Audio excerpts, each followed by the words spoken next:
खबरों की ओर।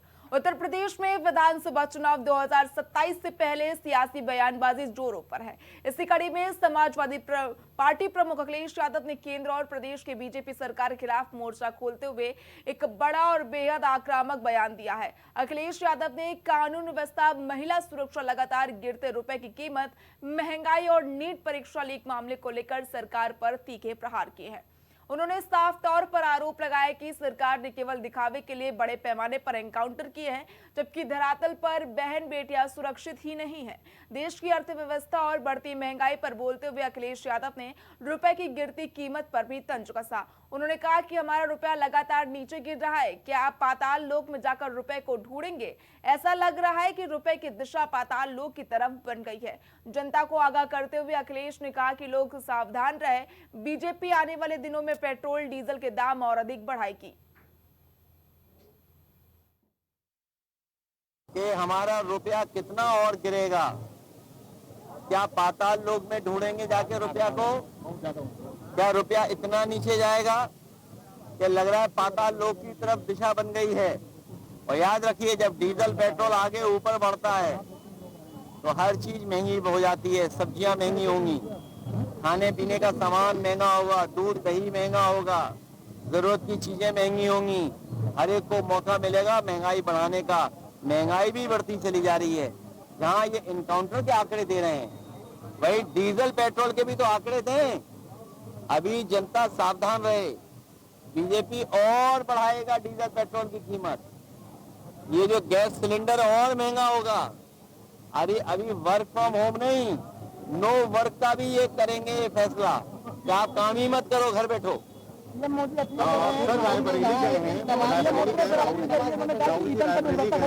बीजेपी कह रही है कि जमीन तलाश नहीं पाएंगे।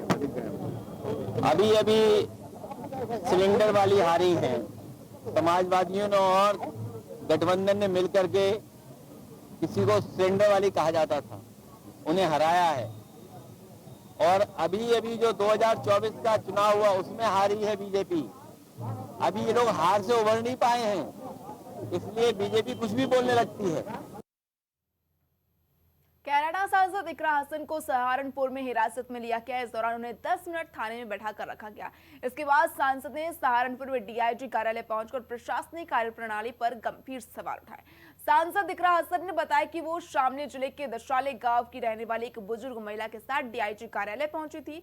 महिला अपने बेटे की हत्या के मामले की जांच से संतुष्ट नहीं थी। निष्पक्ष कार्रवाई की मांग को लेकर उच्च अधिकारियों से मिलने आई थी। सांसद ने आरोप लगाया कि महिला न्याय की उम्मीद लेकर आई थी, लेकिन उसे संतोषजनक जवाब नहीं मिला। इकरा ने यह भी दावा किया कि उन्होंने महिला थाने में करीब 10 मिनट बैठाकर रखा गया। उन्होंने आरोप लगाया कि यह कार्रवाई दबाव बनाने के उद्देश्य से की गई।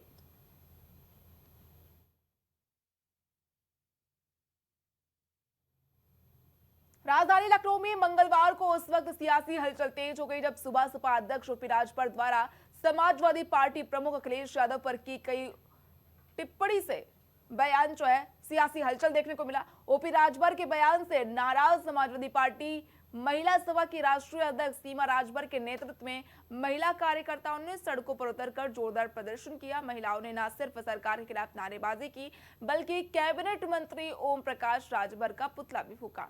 इस दौरान सीमा राजभर ने मंत्री को बेहद कड़े शब्दों में चेतावनी भी दी। हाथों में तख्तियां, बैनर और सरकार विरोधी पोस्टर लेकर इन महिला कार्यकर्ताओं ने न सिर्फ प्रदर्शन किया, बल्कि बीच सड़क पर कैबिनेट मंत्री ओम प्रकाश राजभर का पुतला भी फूका। सीमा राजभर ने सीधे तौर पर चेतावनी दी और कहा कि अगर ओम प्रकाश राजभर ने हमारे नेता अखिलेश यादव पर दोबारा कोई गलत या अमर्यादित टिप्पणी की तो उनकी जुबान उखाड़ ली जाएगी। हम ये प्रदर्शन तब तक करेंगे जब तक ये ओम प्रकाश मंत्री हमारे राजभरों का हिस्सा नहीं दिलाया, तब तक ये मेरा आंदोलन चलता रहेगा। और ये आंदोलन तब बंद होगा जब अपने पद से इस्तीफा देगा, हमारे राजभरों का हिस्सा दिलाएगा। 10 महीने का दिन है, सरकार फिर गिर जाएगी भाजपा की, समाजवादी पार्टी की सरकार सत्ता में आएगी। हमारे राजभर की महिलाएं जो है गाजीपुर से आई है, देवरिया से आई है, बनारस से आई है। ओम प्रकाश अभी तक दारू बंद क्यों नहीं कराया? एक समान शिक्षा क्यों नहीं कराया? आरक्षण बेचवाने का काम किया, स्कूल का रिपोर्ट दे देकर स्कूल बंद करवाने का काम किया। ये दलाल, ये चोर हमारे माननीय अखिलेश यादव जी पर गलत टिप्पणी बंद करो, नहीं तो हमारे राजभर समाज के साथ जो तुमने गलत किया, हिस्सा लुटवाया, उसका बदला बहुत बेहतरीन तरीके से लेंगे। हम ये प्रदर्शन तब तक करेंगे। साल 2027 में होने वाले उत्तर प्रदेश विधानसभा चुनावों के लिए कांग्रेस ने अपनी कमर कसनी शुरू कर दी है। लोकसभा चुनाव 2024 में मिली 6 सीटों की संजीवनी के बाद कांग्रेस अब राज्य में अपने करीब 3.5 दशक के सत्ता वनवास को खत्म करना चाहती है। इसी कड़ी में लोकसभा में नेता प्रतिपक्ष राहुल गांधी अपने 2 दिवसीय दौरे पर रायबरेली पहुंचे, जहां उन्होंने जनता से संवाद के साथ साथ क्षेत्र को विकास कार्यों की सौगात भी दी। इस दौरान राहुल गांधी ने देश की वर्तमान आर्थिक नीतियों पर गहरी चिंता जताते हुए जनता को आगाह किया कि आने वाले दिनों में देश एक ऐसे भयानक आर्थिक संकट का सामना करने जा रहा है जिसकी कल्पना किसी ने नहीं की होगी। उन्होंने सीधे शब्दों में कहा कि देश में ऐसा आर्थिक आंधी तूफान आने वाला है जिसे हमने अपनी जिंदगी में कभी देखा नहीं होगा। इसकी चोट किसानों, मजदूरों, देश के युवाओं को लगने वाली है। कोई अमीर इससे प्रभावित नहीं होगा। हाँ, मैंने बोला है, काफी दिनों से बोल रहा हूँ कि मोदी जी ने जो इकोनॉमी पर का स्ट्रक्चर जो बदला है, अब आर्थिक तूफान आ रहा है और उन्होंने जो स्ट्रक्चर बनाया है अदानी अंबानी वाला, वो अब खड़ा नहीं रहेगा, वो टूटेगा पूरा का पूरा। और दुख की बात है कि नुकसान आम जनता को, मतलब वो अपने महलों में बैठे रहेंगे और यूपी के जो युवा हैं, यूपी की जो जनता है, उनको पूरा का पूरा शॉक उनको लगेगा। जो आर्थिक शॉक आ रहा है वो अब अदानी अंबानी को नहीं लगेगा, मोदी को नहीं लगेगा, अब उत्तर प्रदेश और देश के युवाओं को, किसानों को, मजदूरों को, छोटे बिजनेस वालों को लगने वाला है। और ऐसे लगने वाला है जो शायद बहुत सालों में नहीं हुआ। तो बहुत कठिन समय आ रहा है। एक्शन लेने के बजाय नरेंद्र मोदी देश से कह रहे हैं कि फॉरेन ट्रिप पर मत जाओ और नरेंद्र मोदी दुनिया का चक्कर काटते हैं। तो ये हालत है। चलेंगे तब जब डीजल और पेट्रोल के दाम चलने लायक छोड़ेंगे जनता को। आज जिस तरह से सरकार नाकाम हो चुकी है पेट्रोल और डीजल के दाम पर नियंत्रण करने में, आज जनता त्राही त्राही मचा रही है। तो ये एक ऐसा विषय है जिससे पर सरकार को ध्यान देना चाहिए और उसको कैसे ठीक कर सके इस पर ध्यान देना चाहिए। देखिए, पूरी तरह से ये सरकार का महत्वाकांक्षी और जनता विरोधी एक कदम था। लगातार मैंने विधानसभा में इस मामले को उठाया और सरकार से कहा कि ये गलत कर रहे हैं, इसको वापस ले ले। जो नियम है उसमें लिखे हुए कि जो कस्टमर है उसकी स्वेच्छा के बाद ही मीटर लग सकता है, मीटर लग गया, मीटर चालू भी हो गया, बिजली नहीं आ रही, उपभोक्ता को मालूम तक नहीं है। तो इस तरह के अनियमितता के बाद ये एक जनता के ऊपर बोझ का काम किया है और मैं ये कहूंगी कि तत्काल सरकार को इसको वापस ही नहीं, इसको हमेशा के लिए, भविष्य के लिए, ये जो एक्सटॉर्शन हो रहा है, मैं इसको एक्सटॉर्शन कहूंगी, वो बंद होना चाहिए। प्रधानमंत्री अपील कर रहे हैं विदेश न जाएं, पर स्वयं अवार्ड लेने के लिए, पुरस्कार लेने के लिए उन देशों में जा रहे हैं जिनको बहुत कम लोग जानते हैं। तो प्रधानमंत्री जी एक दिन तो 2 गाड़ियों पे चल के रील बनवाते और उसके बाद 8,500 के हवाई जहाज से, जिससे ट्रम्प साहब चलते हैं, प्रेसिडेंट ऑफ अमेरिका, उससे विदेश भ्रमण कर रहे हैं। मैं इस पर अधिक जानकारी के लिए हमारे साथ फोन कॉल पर हमारे सहयोगी शहबाज जुड़ गए हैं। शहबाज, देखिए, राहुल गांधी जो है रायबरेली दौरे पर है और उन्होंने बड़ा बयान दिया है कि आने वाले समय में यूपी को और बड़ा झटका लग सकता है, आर्थिक तरह पर संकट आने वाला है। क्या कुछ कहेंगे इसको लेकर? बिल्कुल, क्योंकि जिस तरीके से थोक महंगाई के रेट में लगातार बढ़ोतरी हो रही है, विपक्ष इसको देखिए 2027 से जुड़ते हुए देख रहा है। क्योंकि देखिए 2027 में 3 राज्यों में कहीं ना कहीं चुनाव होने हैं और इन 3 राज्यों पर विपक्ष की खासा नजर है और खासतौर से जो उत्तर प्रदेश का चुनाव है, जिससे दिल्ली की सियासत जो है वो तय होती है, और इसी के इर्द गिर्द ही देश की सियासत भी कहीं ना कहीं उसी के धुरी के इर्द गिर्द ही चलती दिखाई देती है प्रज्ञा। तो ऐसे में अभी से ही कांग्रेस समेत जो तमाम विपक्षी दल हैं वो महंगाई के मुद्दे पर, क्योंकि जिस तरीके से देख रही हैं कि मिडिल ईस्ट में जो संकट उत्पन्न हुआ, मिडिल ईस्ट में सबसे पहले अगर बात करें तो हॉर्मुज स्ट्रेट के बंद होने के बाद से कच्चे तेल पर सबसे बड़ा संकट आया, और तेल और एलपीजी और एलएनजी ये तमाम चीजें ऐसी हैं जो रोजमर्रा में इस्तेमाल की जाने वाली चीज हैं, और लगभग हमारी जरूरत से जुड़ा जो ये सारे संसाधन है वो इसी हॉर्मुज स्ट्रेट से आते हैं। और जब हॉर्मुज स्ट्रेट पर ईरान ने अपनी पाबंदियां लगाई तो इसका जो असर है वो साफ तौर पर जो देखने को मिला वो हमें यही देखने को मिला कि आप किस तरीके से महंगाई जो है वो अपने चरम पर बढ़ती चली जा रही है। आपको याद होगा अभी प्रधानमंत्री 5 देशों की यात्रा पर हैं, जब वो नॉर्वे पहुंचे थे तो उन्होंने साफ तौर पर कहा था कि अगर युद्ध खत्म नहीं होता तो हालात और भी खराब हो सकते हैं। आज राहुल गांधी ने भी कहीं ना कहीं ये बात दोहराई है। राहुल गांधी ने कहा है कि आर्थिक मार झेलने के लिए, आर्थिक आपदा झेलने के लिए जो देशवासी हैं वो तैयार रहें, क्योंकि चुनाव खत्म हो चुके हैं और अब महंगाई समेत तमाम ऐसी चीजें हैं जो लोगों की जेबों पर असर डालेंगी। ठीक है जी, तमाम अपडेट के लिए बहुत बहुत धन्यवाद। आपको बता दें कि 2 दिवसीय राहुल गांधी का रायबरेली दौरा है। इस दौरान रायबरेली को राहुल गांधी ने बड़ी सौगातें दी और बीजेपी सरकार पर भी हमला बोला है। देश में लगातार बढ़ रहे पेट्रोल डीजल की कीमतों का असर अब आम आदमी की जेब पर पड़ने लगा है। मंगलवार को पेट्रोल डीजल की कीमतें दोबारा बढ़ाई गई और कीमतों की जानकारी मिलने के बाद विपक्षी दलों ने केंद्र सरकार पर निशाना साधना शुरू कर दिया। आम जन भी इस महंगाई पर सरकार को कोसने से बिल्कुल भी नहीं चूके।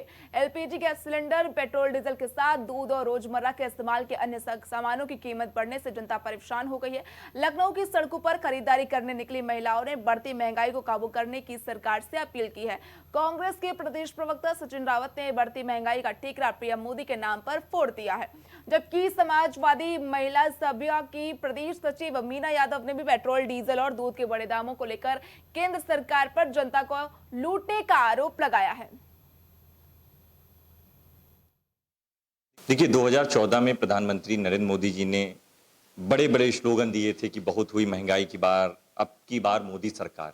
लेकिन लगातार जिस तरह से पूरे भारत को महंगाई का दंश देने का काम मोदी सरकार के द्वारा किया गया। पहले कोरोना जैसी वैश्विक बीमारी आई, जब मोदी जी के द्वारा लॉकडाउन लगाया गया। अब जब मोदी जी ने चुनाव जब बीत गए तब उन्होंने स्पीच में जो एनर्जी लॉकडाउन करने की बात की, और उसके बाद कॉमर्शियल सिलेंडर 935 रुपए बढ़ाने का काम किया गया। पेट्रोल डीजल में 2 से 3 रुपए बढ़ोतरी हुई, आज फिर बढ़ोतरी हुई। लगातार महंगाई की मार देश के गरीब मिडिल क्लास तबका झेल रहा था, और प्रधानमंत्री और मोदी सरकार के द्वारा ये कराया जा रहा था। बीजेपी जब से आई है तब की महंगाई और अब की महंगाई में कितना अंतर पड़ा आप सब लोग देख ही रहे, जमीन आसमान का अंतर है ना। अब मोदी जी, अपन तो चलते हवाई जहाज में, हम लोगों से कहते गाड़ी पर भी न चलो, बाइक पर न चलो, डीजल पेट्रोल खरीदना बंद कर दो।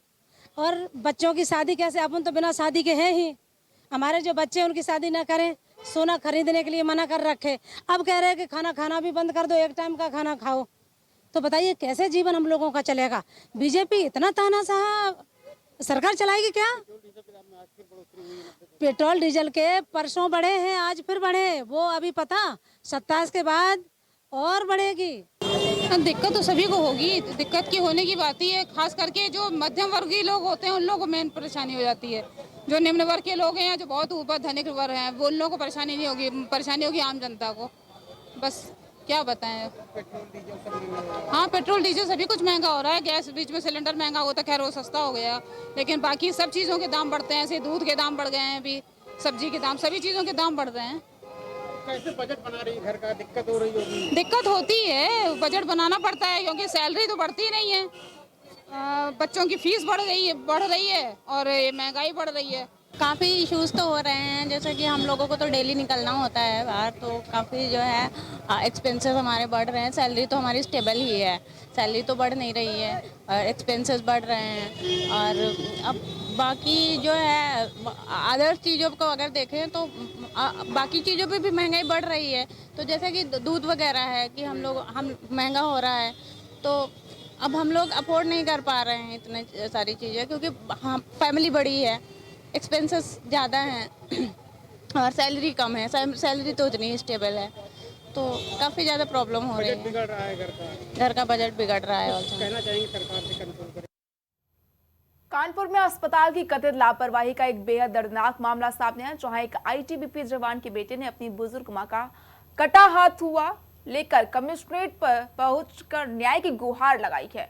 आरोप है कि अस्पताल में गलत तरीके से वीगो लगाने के कारण संक्रमण इतना बढ़ गया कि मां का हाथ काटना पड़ गया। बता दें कि विकास के पिता इंद्रपाल सिंह आईटीबीपी की 32वीं बटालियन महाराजपुर में तैनात हैं।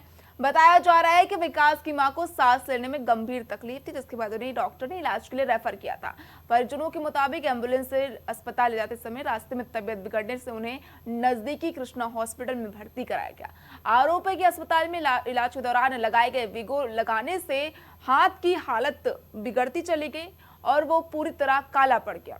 परिजनों का कहना है कि बाद में मरीज को दूसरे अस्पताल में भर्ती कराया गया, जहां जांच में गंभीर संक्रमण की बात सामने आई। डॉक्टरों ने संक्रमण बढ़ने के कारण हाथ काटने की जरूरत बता दी। इस घटना के बाद पीड़ित परिवार ने अस्पताल प्रबंधन पर लापरवाही का आरोप लगाते हुए कड़ी कार्रवाई की मांग की है। तो डॉक्टर साहब देखते हैं, बोलते हैं काफ़ी सीरियस है, इनको वेंटिलेटर में डालना पड़ सकता है, इनकी 1-2% चांस है कि बचेंगी, पर किसी तरह भगवान नहीं वो वेंटिलेटर में नहीं डालना पड़ा। उनकी सांस बड़े दिन रात भर में आराम मिलता है। तो सुबह उठती है तो उनका हाथ, दाहिना हाथ काला पड़ा है, सूजा हुआ है। तो वो बोलती हैं तो स्टाफ को तो तुरंत फटाफट वीगो निकालते हैं, वीगो निकाल लेते हैं और फिर मैं जाता हूँ मिलने, 7 से 8 का आईसीयू में डाल रखे थे। तो मैं कहूँ ये क्या हुआ हाथ में? बोले अरे कुछ नहीं, ठीक हो जाएगा।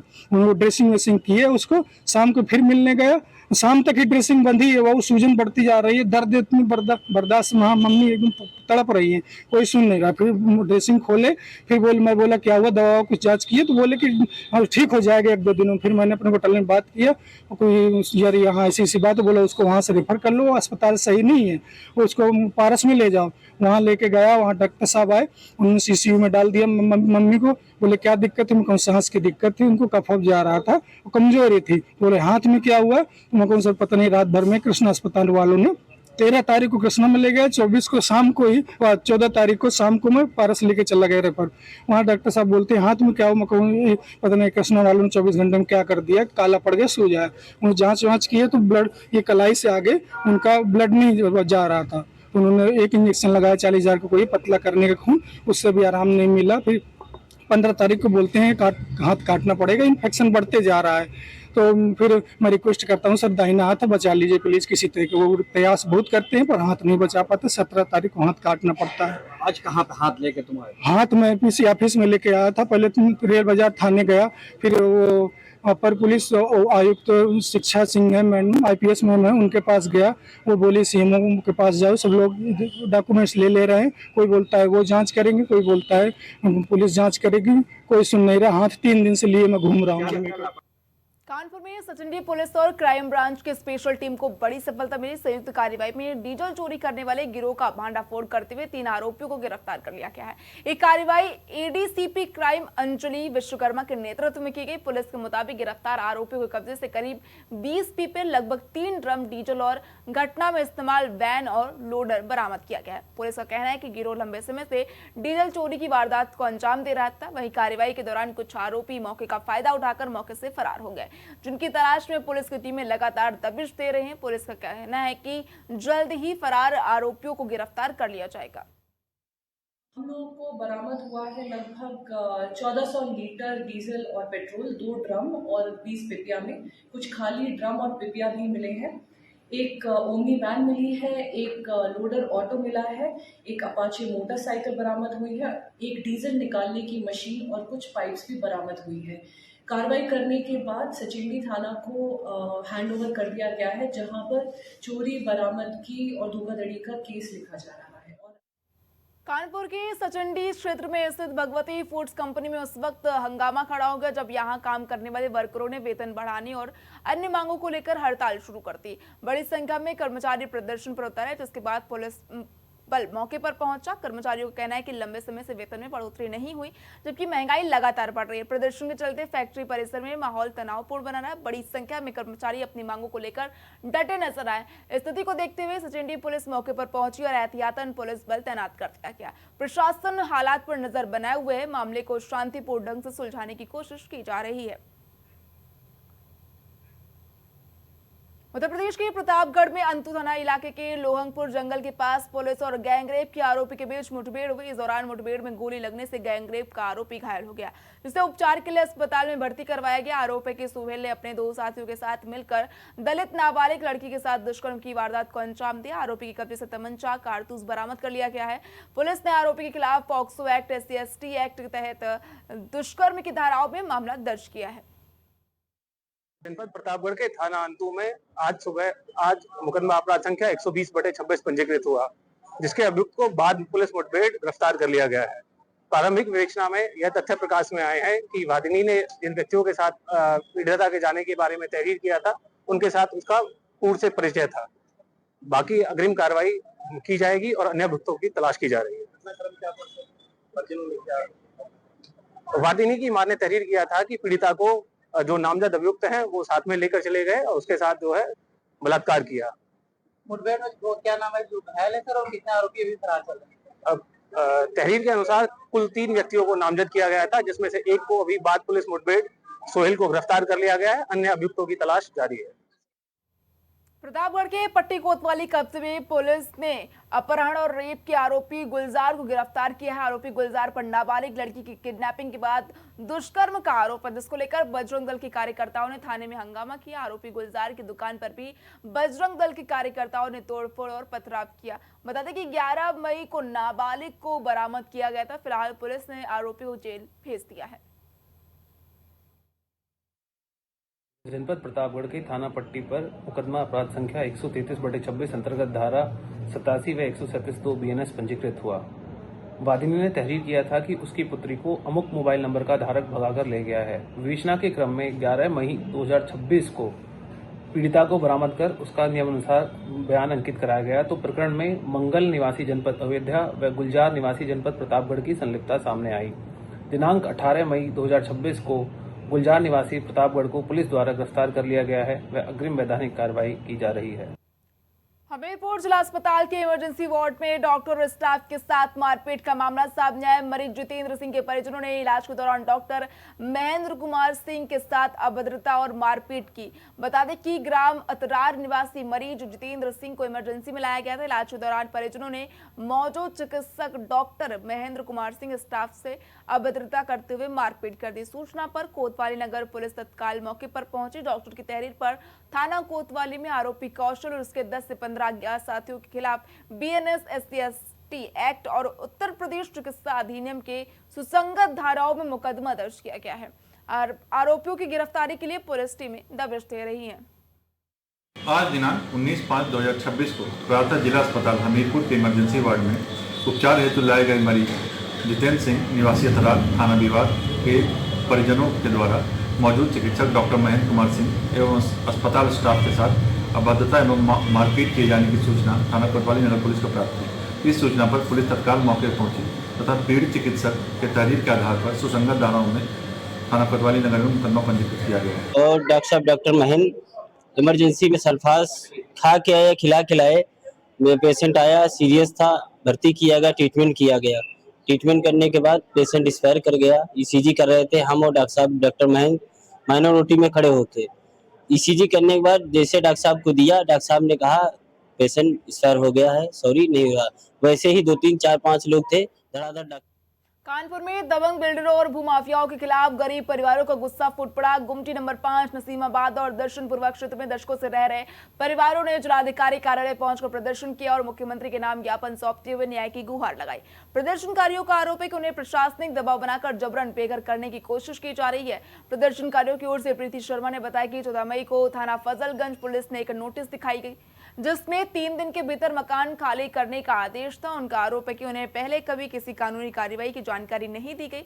पुलिस ने हस्ताक्षर करने का दबाव भी बनाया। पीड़ित परिवार का कहना है कि वे पिछले कई दशकों से इस इलाके में रह रहे हैं। प्रदर्शनकारी ने जिलाधिकारी से निष्पक्ष जांच और दोषियों के खिलाफ सख्त कार्रवाई की मांग की है। हम लोग एक प्रकरण में आए कि हम लोगों का एक खाता है जो 100 साल पुराना, यहाँ पे हम लोग रह रहे हैं पीढ़ी दर पीढ़ी से, 119/60 गुमटी नंबर 5 नसीमाबाद में, जिसमें मालिक जो हम लोगों के थे वो शायद खत्म हो गए या जो भी है।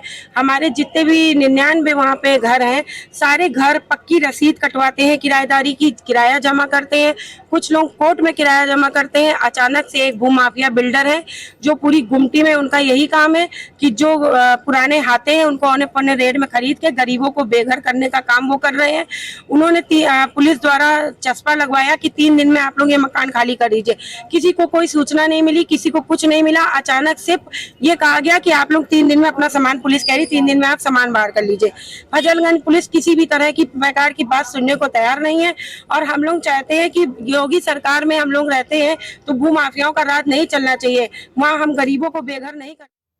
कानपुर के कल्याणपुर थाना क्षेत्र स्थित होटल छाया मेंशन में एक महिला के साथ अभद्रता और दुष्कर्म के गंभीर आरोपों से हड़कंप मच गया। पीड़िता की सूचना पर पुलिस ने कार्रवाई करते हुए नामजद आरोपियों को हिरासत में ले लिया। मामले की जांच शुरू कर दी गई है। बता दें कि पूरा मामला कल्याणपुर थाना क्षेत्र स्थित होटल छाया मेंशन का है, जहां एक महिला ने होटल मैनेजर और कर्मचारियों पर अभद्रता और दुष्कर्म करने का गंभीर आरोप लगाया। मामले की गंभीरता को देखते हुए पुलिस ने पीड़िता की तहरीर के आधार पर धाराओं में मुकदमा दर्ज कर लिया है। इसके साथ ही घटनास्थल के सीसीटीवी फुटेज कब्जे में लेकर जांच शुरू कर दी है। पीड़ित महिला को चिकित्सीय परीक्षण के लिए जेल भेजा गया है।